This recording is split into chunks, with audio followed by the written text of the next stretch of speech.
Já estão aqui do meu lado, né, os palestrantes da mesa, o professor Eugênio Butti, da Escola de Comunicação e Artes aqui da USP, e o professor Thales Absaber, da Universidade Federal de São Paulo. Pelo que ficou acordado aqui entre a gente, eu vou passar a palavra então para o professor Thales Absaber. Oi, bom dia. Queria agradecer o convite para esse estudo, esse ciclo de estudos importante para muitos de nós, né? E eu fiquei encarregado, por causa de pesquisas pessoais, eu vou mostrar para vocês aqui meu estudo disso, né? De comentar a situação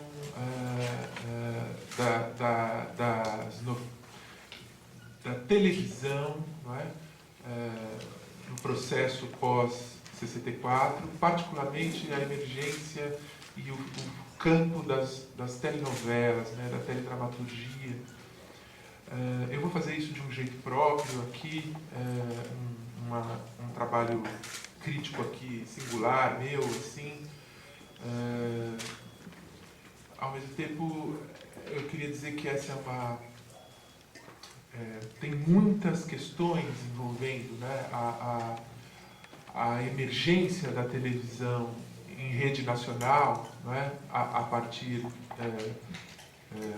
do final dos anos 60, né, e a ditadura militar. Nós poderíamos escrutinar isso em muitos níveis, né? Recentemente, talvez vocês saibam, surgiu um interessante documento, né? Que é um telegrama do Lincoln Gordon, né? O embaixador americano golpista no Brasil, não é?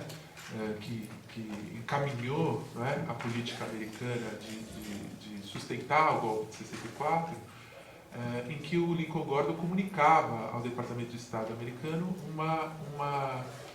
uma reunião do Roberto Marinho com o Costa e Silva, né, em 65, né, em que o Roberto Marinho trabalhava e argumentava a favor da manutenção e do aprofundamento da ditadura. E o próprio ditador tinha dúvidas, né? E o Roberto Marinho dizia para ele, não, você tem apoio, existem muitas forças a favor, e o processo de redemocratização agora, isso em 65, agora certamente colocaria a oposição no poder, se nós fizéssemos democracia agora, né? Então é necessário aprofundar o governo revolucionário, né? Como eles diziam, né? Então, o Roberto Marinho era um conspirador orgânico, não é? E essa conversa, isso é um documento oficial dessas políticas, né, de transparência e de acesso à informação americana, é um documento altamente sigiloso, né? Demonstra que a sustentação e o processo de estruturação da vida nacional pela estruturação da ditadura foi coincidente e foi na raiz, nos fundamentos, articulado com o desenvolvimento da Rede Globo, né? Quando o Roberto Marinho estava dizendo isso para o ditador, pode prosseguir a ditadura, ele também estava dizendo, nós vamos sustentá-la, né? Existe um amparo, não é? Ideológico, não é? Garantido, né? Ao mesmo tempo que a ditadura sustentou a expansão da Rede Globo, não é? Poucas indústrias do país tiveram o investimento que a Rede Globo teve, se é que alguma vez teve algo parecido, porque a ditadura militar construiu uma rede nacional de teletransmissões, de telecomunicações, um link nacional, à custa da riqueza nacional, para a Globo usar, né? E a Globo instalou o seu sistema de comunicação nessa infraestrutura muito profunda, construída para ela, né? Então, no primeiro momento, a Globo ela é visceralmente articulada ao processo da expansão da ditadura, vamos dizer assim, né? Existe um segundo momento, no final dos anos 70, em que a Globo organiza a sua estrutura empresarial, organiza o seu padrão de qualidade, a sua grade, não é? E aí existe, de novo, uma espécie de mimetismo entre o que acontece dentro da estrutura desse império simbólico, desse dispositivo, como diria o Foucault, né? Que é a Rede Globo de televisão, esse dispositivo muito complexo, né? E o que acontece no espaço da ditadura, porque a Globo mimetiza, ou melhor, é a vanguarda do movimento da tecnocracia, né? Que passa a ser o segundo tempo da ditadura, né? em que o saber técnico passa a gerir o poder autoritário, né? Gradualmente, né? E isso tem uma repercussão especular no próprio processo da Rede Globo, né? Nesse momento, a Globo estrutura suas 3 fontes de discursos principais, né, que, na minha opinião, né, e de vários comentaristas, que é a novela, o jornalismo, o telejornalismo e algo que é pouco considerado, que é a própria propaganda, né? Porque o que organiza toda a estrutura da grade da Globo é o fato de que eles passam a organizar a comunicação para a propaganda. A grande questão da Globo é conseguir instaurar a propaganda em toda a programação, né? E eles começam a trabalhar para isso. Portanto, a propaganda instaurada em toda a programação, que isso significa dinheiro, né? Nos horários mortos, nos horários da tarde, eles vão trabalhando comercialmente para isso. Tem especialistas vindos, inclusive, dos Estados Unidos para fazer isso. Ao fazer isso, eles inscrevem, né, a publicidade em termos psíquicos, como dizia o Freud, né, a fantasia, a memória e a experiência, em termos da realidade psíquica, são da mesma natureza, né? Não são diferenciáveis quando, numa análise, um paciente fala de uma fantasia ou de algo que aconteceu. Do ponto de vista psíquico, essas coisas têm a mesma valência. É a mesma coisa na televisão. Você está vendo um filme, ele para e entra uma propaganda, a propaganda tem a mesma valência do filme, né? A mesma valência simbólica do filme, né? E a Globo, então, passa a bombardear o país, não é? Com os discursos excitados e constantes para as mercadorias, né? O que a Globo significou para a ditadura militar foi aprofundar alguma coisa que era muito deficitária no país, né? Que é a formação de um sujeito para uma sociedade de consumo, né? Que é propriamente uma cultura capitalista, né? É muito difícil você formar um sujeito para uma sociedade de consumo quando você tem 70% da população fora da dinâmica de renda e de consumo. Esse era o problema do capitalismo no Brasil.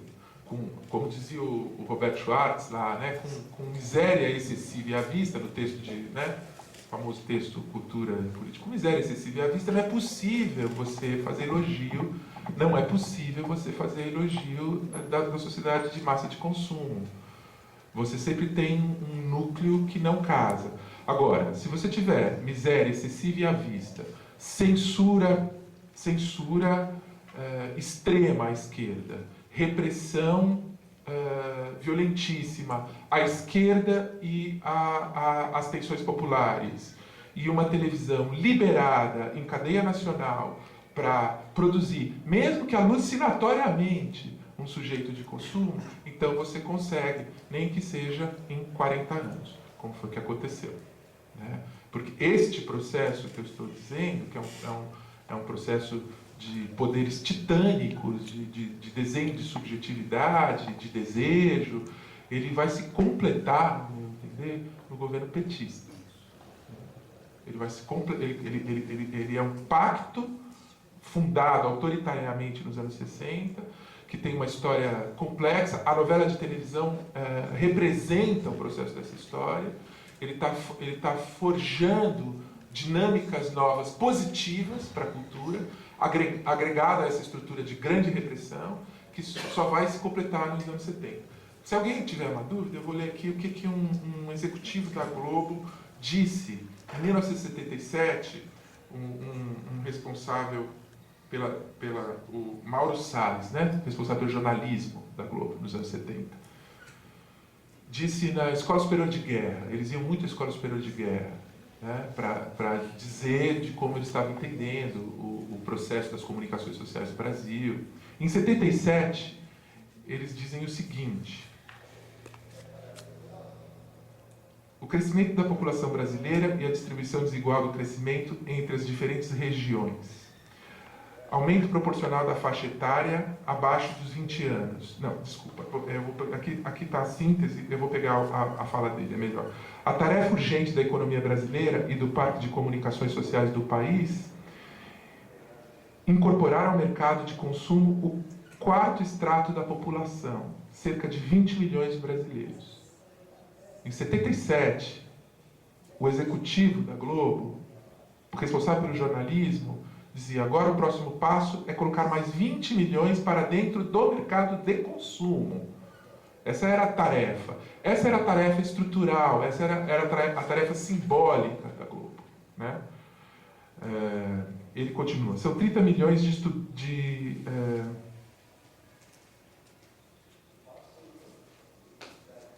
Aí ele diz: são os sub-brasileiros de responsabilidade de toda a nação.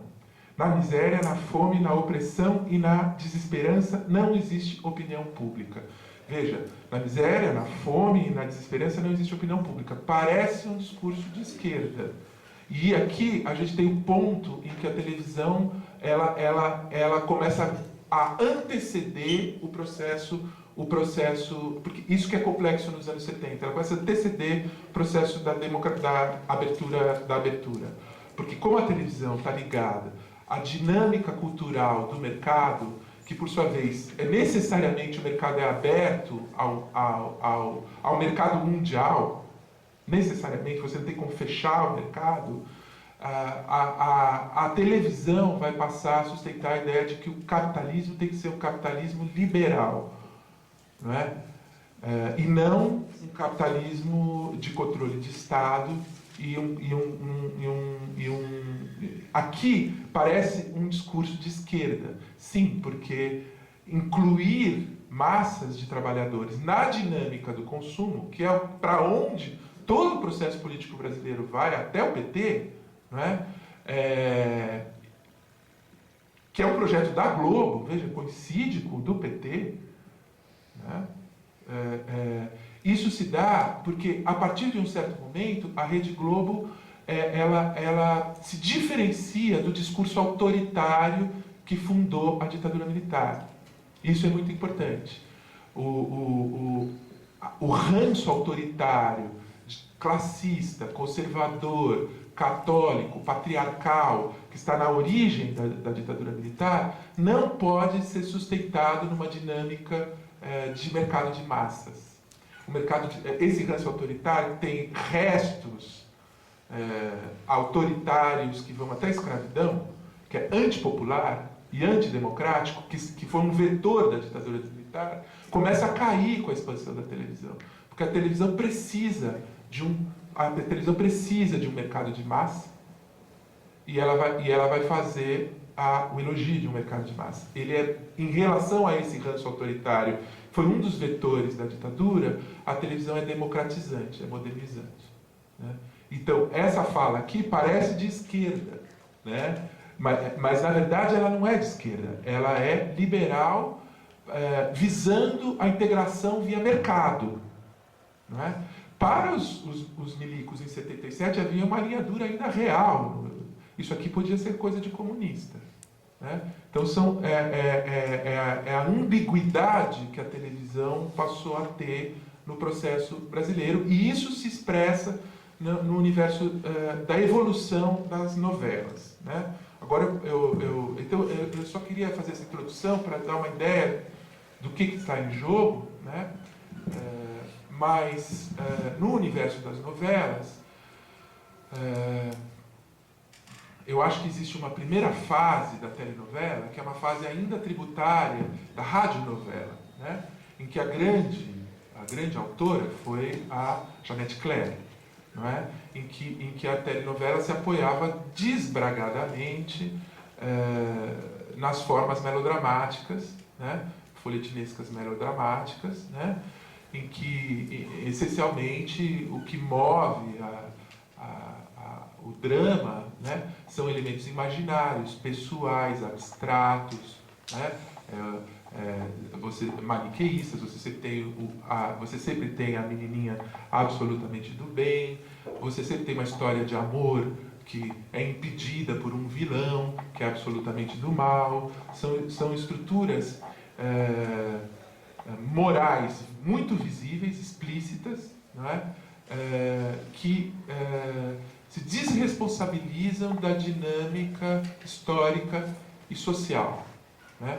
São tipos abstratos puros, não é? E que, se a gente observar o processo da novela da Jeanette Claire, dos Irmãos Coragem até o Astro, né? Que é quando eu acho que ela passa o bastão para o segundo estágio mais importante da telenovela, né?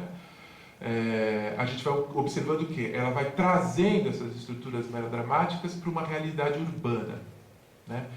No começo, nos Irmãos Coragem, isso pode acontecer em qualquer lugar. É um faroeste, né? É um campo delirante, que é também o Brasil sem forma, informe, né? É rural, é meio rural, é a história da luta por um diamante, né? De uns irmãos versus um fazendeiro muito perverso, né? No Astro, no Pecado Capital, é a tentativa de enraizar essas formas melodramáticas, essas formas, né? Essas formatações melodramáticas em realidades urbanas, com um certo corpo social que passa a ter existência, posição. Mas ela sempre toma extremo cuidado para não historicizar, não dialetizar essas dinâmicas dramáticas, né? Ela é um cuidado para que isso fique sempre purificado. É sempre a mocinha, o lance dramático não se articula a um lance histórico. Essa é a chave do mundo da Jeanette Claire. E o que exatamente é a revolução na telenovela, que acontece com Gilberto Braga, que é o grande autor disso, é quando o lance melodramático passa a representar também uma estrutura social e dialética e uma lógica da vida social, para além das abstrações de bem e mal e imaginárias e individuais, né? As posições da novela passam a ser posições em que se reconhece a dinâmica da vida social, né? Ela encarna a historicidade, né? O melodrama encarna a historicidade, né? Ele continua sendo melodrama, mas ele já isso que eu estou dizendo é parecido. O Auerbach, né? Vocês estudam, né, literatura e tal. O Auerbach diz que na origem da literatura realista tem algo assim, né? Ele faz uma análise do Balzac, né? Tem um fundo melodramático na literatura realista. A literatura realista, quando ela descreve as situações das posições de classe, ela faz uma certa pulsação que deixa visível, né, uma moralidade, ela torna sensível a situação histórica, né, de modo... e isso é uma herança do melodrama, né, diz o Auerbach. Mas, no entanto, esse melodrama foi transformado para tentar se articular ao processo histórico. Exatamente o que acontece com a evolução da televisão. A novela se torna mais realista e começa, de fato, aí a fazer efeito social sobre o processo histórico. Até então ela estava congelando o processo histórico, né? Nesse primeiro tempo. E esse momento coincide com esse momento em que o executivo da Globo diz: temos que incluir 20 milhões. Que a linha dura da ditadura ainda podia dizer: não, mas isso é coisa de comunista, é coisa que tem que ser mantida externo ao poder. Não há direitos nessa facção de classe, né? Que é a coisa extremamente autoritária brasileira que existia na ditadura militar, né? Então é uma luta por capitalismo mais liberal democrático ou por capitalismo autoritário de Estado. Essa luta, por algum tempo, ela se representa dentro da própria televisão, nos primeiros tempos, quando você tem o Amaral Neto, né, de um lado, você tem o Chacrinha e você tem a Janete Claire do outro. Ela é representada dentro da televisão. A televisão tem um pacto social pela imagem durante um tempo. E a partir de um momento, com a dinamização do mercado interno, a televisão vai se tornando mais forte para dizer, não, o horizonte é o mercado liberal de massas. E isso, para o projeto autoritário antigo brasileiro, é fortemente modernizante. Né? É contraditório dentro do projeto da elite. Né? Nós temos que criar um capitalismo democrático. Né? Então, a televisão toma essa posição num certo momento. Era difícil a esquerda perceber isso naquele momento, porque a televisão era demonizada. Né? Mas essa é a guinada para onde a televisão dá. Né? Eu mostrei para vocês que vai ser a mesma guinada que vai acontecer com o PT. A mesma. Né? Muito tempo depois. Né?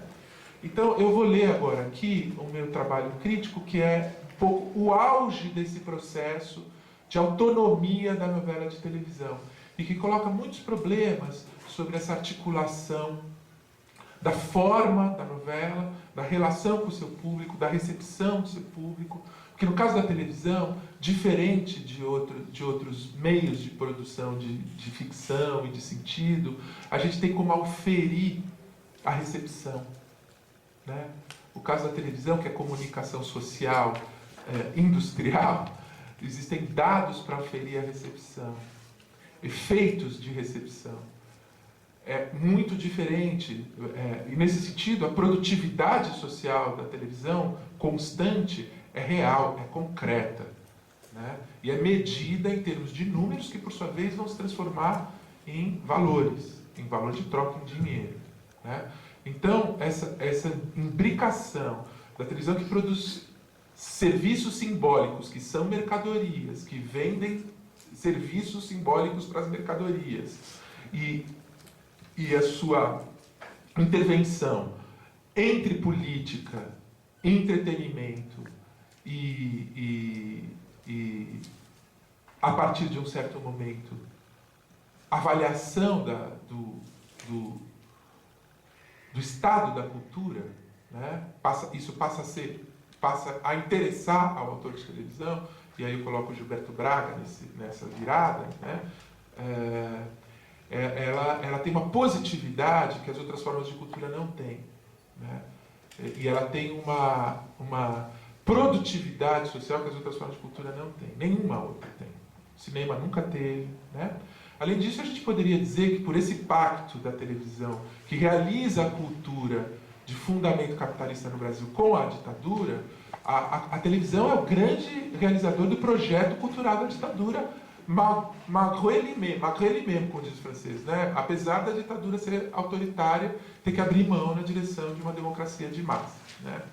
Então, eu vou ler aqui o que me parece o momento auge de formação desse processo complexo que eu estou tentando condensar rapidamente aqui, e que é um texto que eu escrevi em 2013, mas como ele diz respeito à recepção, e ele mesmo tem um jogo de recepção em relação a ele, eu acho que ele pode ser redito agora, e que mostra como se formou, de fato, um campo autônomo e autoconsciente na novela de televisão. Né? Nesse processo, que é o processo da expansão do mercado no Brasil. Né? Porque esse é um produto articulado para a expansão do sujeito de mercado no Brasil. Né? Então, se chama a novela O Pesadelo, tem 4 páginas, eu vou ler e depois eu encerro. Bom, diz assim: no longínquo ano de 1991, aconteceu um importante fenômeno de massas, desde uma forma estética e de pensamento verdadeiramente surpreendente. De repente, sem aviso prévio e nenhum sinal identificável, no mesmo instante e ao mesmo tempo, milhões de pessoas no Brasil mudaram o canal que assistiam em sua televisão, ou, simultaneamente, a desligaram. Em uma determinada noite de quinta-feira daquele ano duro, o do apogeu do desastre do governo Collor, aconteceu o inimaginável. Uma parcela significativa do público amante de novelas de televisão e da grande mãe de todas as novelas, a Rede Globo de televisão, a Rede Nacional de televisão, se recusou abertamente a seguir assistindo a uma delas. Em um momento preciso do fluxo do tempo, espécie de brecha utópica, sem nenhuma combinação, as pessoas se desligaram aos milhões da até então onipotente Rede Globo. Hoje, ninguém mais se lembra do fenômeno, o que também faz parte do seu sentido paradoxal, que de simultâneo desrecalque e sintoma regressivo, como pretendo pensá-lo.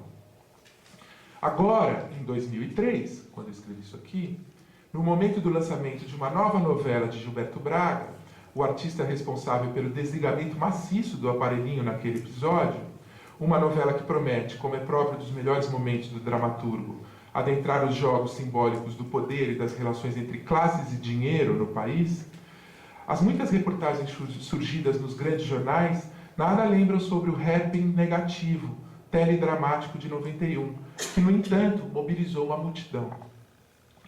Nestas matérias de hoje, a história de Gilberto Braga foi contada direitinho, porém ilidindo seu grande momento, de resto, como a própria Globo sempre o desejou, que aquele estranho acontecimento, de evidente matiz político, jamais tivesse ocorrido. É muito curioso, passado pouco mais de uma década, que ninguém mais se lembre daquele que foi um dos maiores momentos da televisão entre nós, superado na prática por ficções políticas e emocionais reais, mais eficazes nos anos que se seguiram. Aqui é uma ironia com o plano real, né? Analogamente, mas às avessas, os tucanos só tiveram a sua ruptura imaginária na consciência pública quando a catástrofe já ia avançada, no momento de seu grande e também para todos surpreendente apagão, o apagão energético tucano, que foi um apagão do governo. Para a lógica conservadora e de chiques entre si, dos anos tucanos, que foi o que se seguiu, né, podia-se mesmo se esquecer o acontecimento que se deu ao redor de O Dono do Mundo. Que estranho objeto estético ou de pensamento tomou a telinha da TV naquele longínquo 91? Era apenas mais uma novela do já então celebrado autor Gilberto Braga, o mesmo de Escrava Isaura e de Dancing Days e de Vale Tudo. Tratava-se da primeira novela de Braga após o grande reconhecimento artístico e emocional da minissérie Anos Dourados e da imensa comoção pública de Vale Tudo, que é a novela radicalmente política que era a crise da democratização brasileira, né? Vale Tudo. A novela da universalização da corrupção. Né? O novo produto tinha o título O Dono do Mundo e teve, na época, o maior e mais requintado investimento já feito em uma novela entre nós. A começar pela abertura, baseada na célebre imagem de Charlie Chaplin, brincando com o globo terrestre, comprada junto aos detentores dos direitos de O Grande Ditador, de 1940. Sobre essas muito clássicas imagens cinematográficas, transcorria uma elegante canção de Tom Jobim, composta e interpretada especialmente para a novela. E que os caras jogaram alto. Né? Charlie Chaplin, cinema clássico, Tom Jobim, né? A aposta é alta. Né? Estão querendo se aproximar disso. Né? Não é por acaso. Né? Esta imagem inicial do grande ditador de Chaplin a brincar feliz e displicente com o mundo, sobre uma irônica neo-bossa executada por piano e orquestra, já indicava em uma solução da imaginação o material explosivo que o folhetim eletrônico encerrava. No tempo em que a poderosa Globo, através da explícita e aberta vontade de seu dono, Roberto Marinho, acabara de interferir de forma decisiva a favor de Fernando Collor de Mello na primeira eleição livre do país em 25 anos, quer dizer, o Roberto Marinho continuava conspirador. Né? Mesmo conspirador, faz sentido, mesmo conspirador de 65, ele foi em 89, mesmo. Só que aí ele tinha uma televisão em rede nacional para decidir na hora certa. Né? Foi nesse instante, quer dizer, a novela comenta esse instante do próprio hiperpoder da televisão e do seu dono. Né? Então, no instante que Roberto Marinho acabara de interferir de forma decisiva a favor de Fernando Collor de Mello, na primeira eleição livre do país em 25 anos, Na época da emergência do arrogante arrivismo apleibosado e bufo do primeiro tempo do governo Collor, com seu desprezo bem radical pelo dinheiro popular, o Dono do Mundo tinha início com sua cifrada referência a ditadores satisfeitos que confundiam seu poder com o melhor da cultura local, a muito carioca, mas também universal música de Tom Jobim. A alegoria que reúne poder absoluto, satisfação pulsional evidente pelo total predomínio frente ao outro, cultura local e universal de qualidade, mesmo que de massa, tudo sobre uma particular aula de verdade, tudo sobre a particular aura de verdade daquela imagem clássica, era muito sugestiva, e é surpreendente que o sistema de autocensura da emissora tenha deixado passar uma tão clara anotação irônica frente à sua própria estrutura de poder, que fazia suas peripécias no próprio país. Quem é o dono do mundo? Quem é o dono do mundo? Se não o Roberto Marinho. Quem é o verdadeiro dono do mundo? Quem é o ditador que brinca com os destinos? Mas o melhor ainda estava por vir. Logo nos primeiros dias da novela, de grande sucesso, como era óbvio de se esperar, pela redundância do desejo próprio da indústria cultural, ela se completa com o desligamento em massa e uma grande comoção de opinião pública, extremamente rara no predomínio absoluto do campo da televisão sobre seu público no Brasil. Este acontecimento iria acossar fortemente o seu autor nas semanas que se seguiram ao imprevisto apagão. Podemos relembrar um pouco o seu quiprocó dramático, a origem do fenômeno. Felipe Barreto, provavelmente o maior personagem já interpretado por Antônio Fagundes na TV, é um importante cirurgião plástico, bem casado com a filha de um milionário carioca e figura destacadíssima da sociedade local. Homem de caráter duvidoso, ele esbanja desprezo de classe e fetichismo de consumo e luxo. Na mesma medida que ele despreza a pobreza, ele ama os confortos, a mercadoria e o luxo. Ao que chama de bom gosto. Homem inteligente, ele disfarça cuidadosamente sua violência antidemocrática, mais ampla, frente aos seus pares de classe, com elegância e lances de espírito. Sabendo do casamento de um assistente seu, Felipe Barreto aposta com seu secretário particular, Júlio, uma caixa de champanhe, que ele consegue deflorar a muito bela e pobre noivinha virgem Márcia, a jovem Malumade, antes mesmo do noivo chegar a ter acesso à moça. É uma aposta, né, que ele vai comer a mocinha antes do noivo, porque ela é muito linda e ele ficou com o desejo. Está armada a estrutura muito própria de um melodrama clássico de fins do século XVIII, início do XIX, à la Richardson, envolvendo poder, direitos e sexo, mas que põe em movimento um jogo simbólico muito preciso referente aos lugares das classes no Brasil do final do século XX. Após muitas peripécias e uma velocidade dramática verdadeiramente estonteante, jamais vista antes em dramas de televisão entre nós, é uma coisa que vem do cinema, né? Uma dinâmica que vem do cinema, que vai ampliando com beleza formal o leque dos lugares e dos circuitos sociais representados na novela. Em seu quarto dia de exibição, uma quinta-feira, subitamente chegamos ao capítulo que Felipe Barreto desvirgina a noivinha, que se oferece por ela mesma ao seu senhor, acreditando na nobreza de espírito do sedutor e na verdade de sua paixão por ela. E isso acontece mais ou menos na metade do capítulo, e não ao final ou ao começo, como preconizavam as formas canônicas das novelas até então. Esse tipo de coisa ficaria suspenso para o próximo capítulo, o que daria um tempo e um respiro até para o espectador se preparar, né, para essa dimensão aí. Ele não fez isso. Ele faz a novela ser muito rápida e quando menos o espectador espera, a coisa acontece. Isso é forma. Isso é forma. Né? Ele não fez isso por acaso. Ele queria impor isso ao espectador, impor essa experiência ao espectador. Como podemos ver, a novela tem início com uma forma e um ritmo dramático intensos e muito concebidos, de maneira intelectual mesma, por seu autor. Imediatamente após o acontecimento dramático, político e sexual, né, ainda durante o transcorrer do capítulo, o Ibope despenca.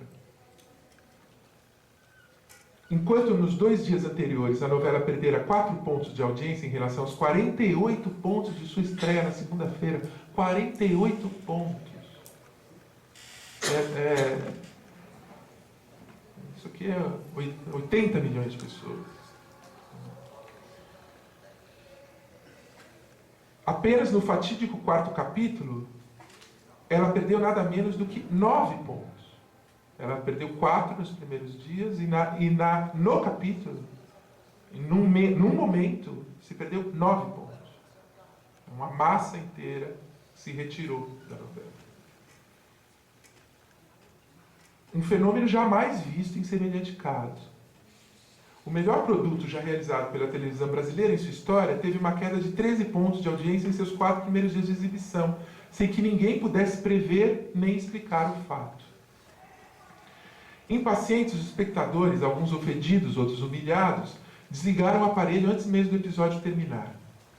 Ainda me recordo que nos dias seguintes, a empregada doméstica de minha mãe, com seu radinho de fofocas, fazia cor a uma boa parte da elite carioca, ofendida em falso, sobre o desrespeito a quem? A pouca vergonha, como ela dizia, em seu baixo moralismo impotente, proporcionada à vista de todos pela perversa novela de televisão. O autor foi logo enquadrado dentro e fora da empresa e teve que dar declarações explícitas de que Felipe Barreto seria punido, de que ele mesmo, Gilberto Braga, era um moralista e de que a novela passaria a se comportar melhor. Um verdadeiro efeito de consciência e julgamento brechtiano, mas todo às avessas, isto é, conservador. Quer dizer, foram obrigados a botar o autor para falar da sua posição, o autor foi obrigado a se explicitar, né, para voltar à ordem. Para voltar à ordem. De fato, ao longo de sua longa história, ao longo da longa história da novela, nada disso aconteceu, nada que o autor falou aconteceu. Feita a tentativa de punição e rebaixamento de Felipe Barreto, mais ou menos no segundo terço da novela, ele seduz novamente a mocinha Márcia. E novamente ele joga na cara que ela era apenas o objeto do seu puro desejo e prazer. Quer dizer, ele faz de novo. Né? Só que aí o público já está entendendo o jogo. Aí já não tem o efeito do primeiro trauma. Ao final da trama, ele retorna ao campo de influência da sua mãe de adoção. Aqui são os elementos do melodrama. É interessante, né? Como o melodrama e a vida contemporânea se cruzam num ponto real. A socialmente perversa, ele retorna à influência da socialmente perversa Constância Eugênia, interpretada por Natália Timber, e afasta-se da mãe boa, mas cafetina de luxo, a Olga Cortella, papel de Fernanda Montenegro. E casa-se novamente com uma moça muito jovem, uma quase adolescente, filha de um fazendeiro milionário provinciano do interior do Brasil. Na última cena do folhetim, Felipe Barreto está no altar com a jovem linda e rica, quando vira-se para a câmera, colocada ao seu lado, dá uma piscadela e um sorriso e diz: "E é virgem". O fato de Gilberto Braga não ter desvirtuado o poder sádico e cínico da parcela de elite que lhe interessava observar, que nada aprende no espaço dramático e histórico da novela, negando a ela e a nós qualquer redenção imaginária possível, faz parte da grandeza da obra, tanto quanto o choque e o curto-circuito na esfera pública que ela realizou concretamente. Podemos pensar a correspondência entre o evento massivo acontecido como espécie de formação do inconsciente. Isso eu vou pular por dado adiantado da hora, porque eu comparo aqui com o fenômeno do Orson Welles nos Estados Unidos, quando o Orson Welles, nos anos 30, faz a Guerra dos Mundos, e isso cria uma comoção, porque as pessoas não sabem se aquilo é real ou não é real. Só que isso nos Estados Unidos virou um caso das comunicações de massa, e sobre o poder e o que é a comunicação de massa. E no Brasil, eu digo, ao contrário, esse acontecimento, essa comoção, esse terremoto no campo das comunicações de massa com uma nova televisão foi esquecido, desapareceu. Até eu escrever esse texto aqui, e continuou desaparecido até hoje, menos num lugar, por isso que eu estou lendo, que eu vou dizer que lugar que ele passou a ser lembrado. Isso aqui é coisa um pouco de psicanalista, né? Um tipo de crítica que o psicanalista pode fazer, é um pouco a contribuição social de psicanalista. Né? Bom, então pulei aqui o Orson Welles. Aqui, no mesmo registro da comunicação de massas de maneiras igualmente surpreendentes, Gilberto Braga levou seus milhões de espectadores pelas mãos, de forma psíquica adormecida para o sentido do que estava em jogo para eles próprios. Aqui envolve questão de povo brasileiro, forma, tudo isso, né? Até o ponto exato da novela em que a comunicação de uma imagem do país e de si mesmos se tornou insuportável. Instantaneamente, como um brusco despertar de quem se afasta de um pesadelo. A maestria do hipnotizador das massas está exatamente aí. Controlar tão bem as estruturas da sua linguagem que os espectadores alienados da novela são levados a um ponto de pensamento que ainda há pouco lhes era inconcebível, em uma figuração mesmo da força amorosa da sedução, que é o mesmo negócio que está dentro da novela, né? A qual, por fim, todos reagem bruscamente, defensivamente, fugindo e negando tal matéria em tal forma, impensável, imagem especular que se fez horror. Dessa forma, Gilberto Braga confrontou seu conformado país com a sua própria fratura simbólica, desvirginando o seu público e fundindo pensamento social e sexualidade. Os donos do mundo aqui têm total direito sobre o outro, objeto que se oferece docilmente, como a mocinha Márcia, por amor ao outro perverso de classe e para existir para ele. A secular lógica da agregação ao poder brasileira, para a manipulação e o gozo exclusivo dos senhores, cujo resultado final é a alienação do fraco de qualquer direito objetivo. Naquele contexto histórico concreto de escárnio do poder corrupto, a gente tem que lembrar que isso é governo Collor. Isso é um comentário sobre a dinâmica do governo Collor. É uma alegoria, né? É uma alegoria muito sofisticada, né, da eleição do Collor, né? Naquele contexto histórico concreto de escárnio do poder corrupto e violento do país, promovido em parte pela própria Globo, por um segundo as massas foram chocadas com intensidade contra a realidade simbólica de seu lugar no jogo brasileiro e não suportaram o que viram. Atacaram em ato a forma pensamento tecida no todo do tempo da novela de Gilberto Braga. Há um curioso paradoxo em todo esse sintoma coletivo, que cinde país em um movimento que tem, de um lado, um polo muito alto, de outro, o resto do chão. Como produção de uma falha no circuito tradicional da recepção do drama, falha que o dramaturgo fala pela exigência reflexiva e emocional que faz a seu público, enquanto este se cala a própria reflexão e passa ao ato de desligar a TV, tudo parece indicar que pela primeira vez o teledrama brasileiro encontrou um limite objetivo na relação da sua forma com a sua matéria social. Quer dizer, ele levou a forma da telenovela ao extremo. E ao mesmo tempo ela representa e ela rompe com a vida social. E ela está mostrando essa própria dinâmica. A telenovela encontrou um limite objetivo na relação da sua forma com a sua matéria social, resolvido pelo autor, mas epicamente, de modo inconsciente, rechaçado por seu público. De modo específico, a telenovela brasileira entrava na era da crise da forma drama, calando a sua possibilidade ao romper o circuito do seu encantamento, mesmo que a contrapelo e ao tornar-se subitamente épica, mesmo que na esfera do sintoma social. Talvez a novela tenha adentrado aquela crise da representação unitária de mundo que Peter Zonde localizou no final do século XIX e primeira metade do século XX do teatro europeu de Ibsen, Chekhov, Strindberg, Hauptmann. Podemos mesmo dizer, como Zonde escreveu sobre os tecelões, que a crise do dono do mundo se daria ao redor da contradição entre a temática épica e a forma dramática não destituída que parece ser responsável por ela. É exatamente isso. Deste modo, Gilberto Braga esteve nos limites da forma e do conteúdo social de seu meio, o que foi percebido por seu público, e infelizmente para o pensamento, para a estética, para todos nós, rechaçado de um modo social e psicanalítico que necessita interpretação. Bom, eu vou parar por aqui, eu acho que já deu para entender o que eu quis dizer. Existe uma profunda formação e radicalização da forma novela. É uma forma estética política muito... porque ela tem positividade, ela está ligada às mercadorias, ela está ligada à construção de mercado, mas ela passa, em algum momento, a ser sujeito do processo histórico. Né? Ela passa a ser real sujeito do processo histórico. O Gilberto Braga é o momento em que isso acontece.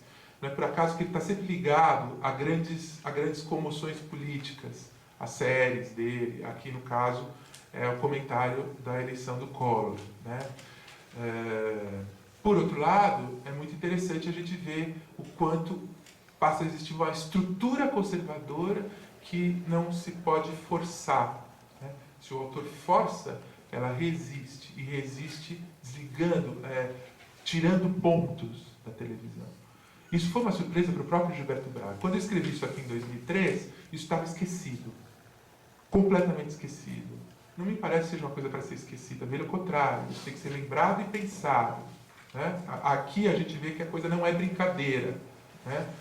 Na época, houve uma certa repercussão desse texto, foi publicado no Jornal de São Paulo, foram entrevistar o Gilberto Braga. Qual é aquela história? Foi muito sofrido, foi terrível. E ele falou do ponto de vista do sintoma, ele perdeu o público, é ambivalente. De lá para cá, isso aqui não fez efeito no mundo das comunicações de massa, de estudos de televisão, por isso que eu estou dizendo de novo aqui, porque eu acho que tem que fazer. Né? Não existiu esse texto, continua não existindo. Né? Continua as pessoas tendo desligado a televisão, diante de uma novela de televisão, e isso continua não servindo para a gente pensar o Brasil. Continua não servindo. É interessante o fenômeno. Porque televisão, afinal de contas, é novela, a esquerda tem mais o que fazer, né? A gente tem que entender o Machado de Assis. Né? A gente ainda não entendeu o Machado de Assis. Né? Enfim, o que a gente vai entender o dono do mundo? Né?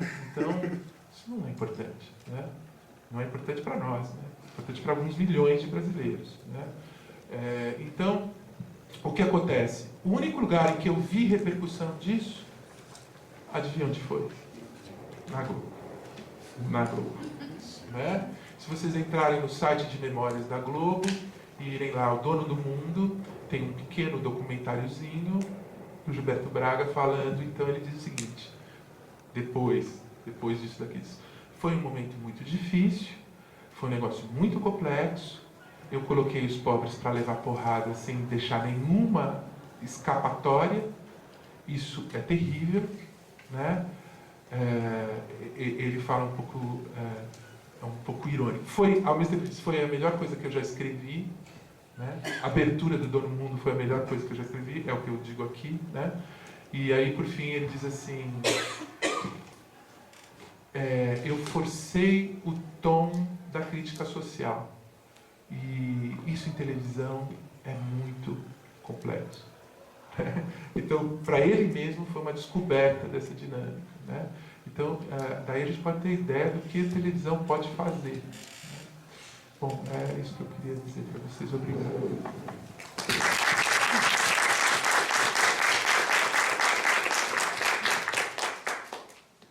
Eu agradeço muito as falas do professor Tales e passo agora a palavra ao professor Eugênio Pucci.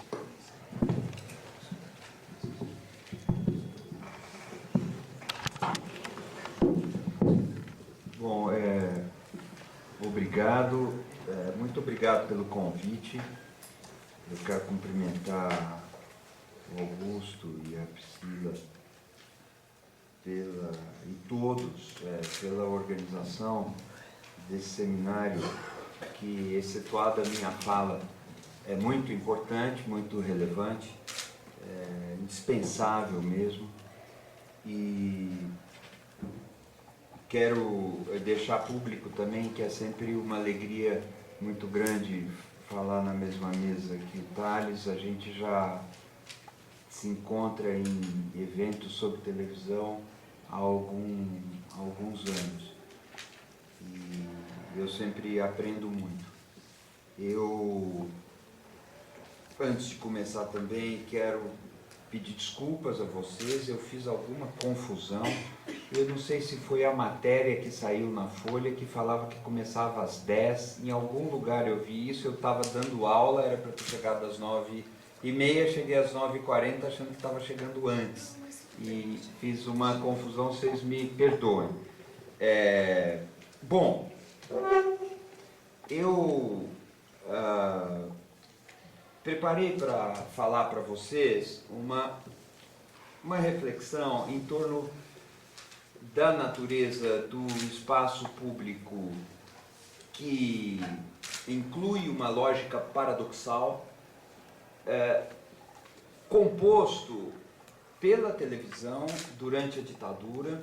Quero me demorar um pouco sobre isso, que marca uma ultrapassagem em relação às dimensões próprias de um espaço público que tinha sido posto pelo rádio, em transição a um outro anterior que deu forma às nações e ao imaginário nacional, que vem da instância da palavra impressa.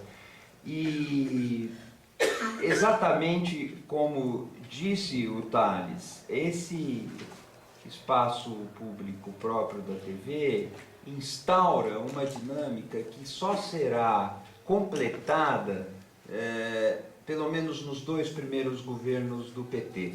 E eu queria refletir um pouco sobre isso. Na constatação que faço aqui, não vai nenhum juízo de valor ou dizer que o repertório da propaganda do PT seja de direita. Acho isso irrelevante no contexto que eu pretendo trazer para vocês, mas penso sim que a lógica interna da disputa do poder e da conquista de,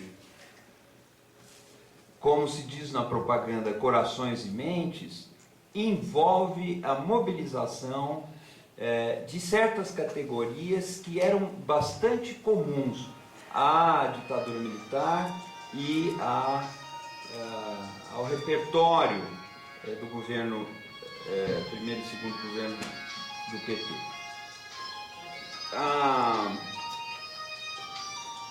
E eu pretendo demonstrar isso aqui. Eu vou passar por algumas coisas mais estéticas, mais da ficção, mas talvez não me demore nesse aspecto.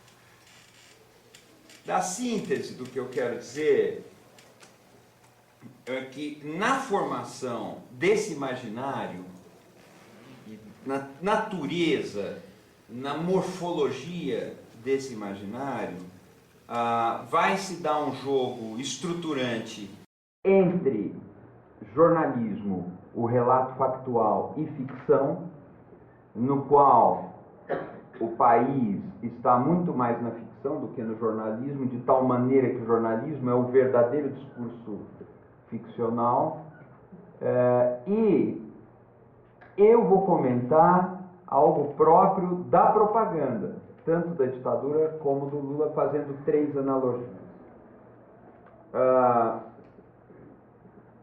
Em sua época, esse espaço público, tal como ele se põe entre os anos 60 e 70, ele ainda trabalha a ilusão de um todo uno e indivisível sob uma abóboda de transparência, o que emula, em certa medida, em certo registro, a unidade inegociável do Estado Nacional, mas logo passa a incorporar o que eu estou chamando aqui de lógica paradoxal.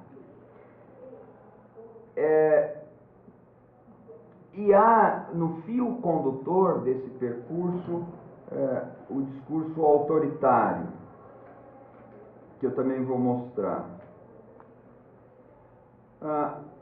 Para fazer a exposição do que pode definir esse espaço público, eu vou tentar operar por contraste. De que maneira? Eu vou procurar mostrar algumas características de maneira muito superficial do que eu tratei aqui como a instância da palavra impressa, que forjou a unidade nacional de vários países, apenas com a finalidade de estabelecer a comparação disso com o que viria depois. uma boa maneira da gente recuperar o que é essa instância da palavra impressa é lembrar a batalha pela aprovação da federação nos Estados Unidos, na comprovação da Constituição americana, ainda nos anos 1780, do que foi os escritos federalistas, que é uma sequência de cerca de 80 artigos feitos por Alexander Hamilton, James Madison e John Jay, que depois revelam as suas identidades. Um dado crucial é que esses artigos são publicados sem que seus autores sejam revelados no primeiro momento. A instância do anonimato na cultura democrática americana ocupa um lugar muito mais prestigiado do que na cultura brasileira. E o entendimento de liberdade fica muito prejudicado quando nós não compreendemos o papel do anonimato.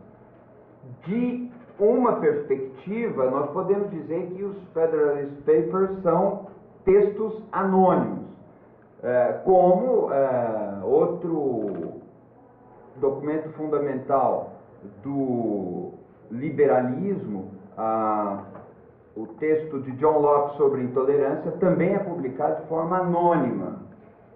No Brasil, nós vemos um anonimato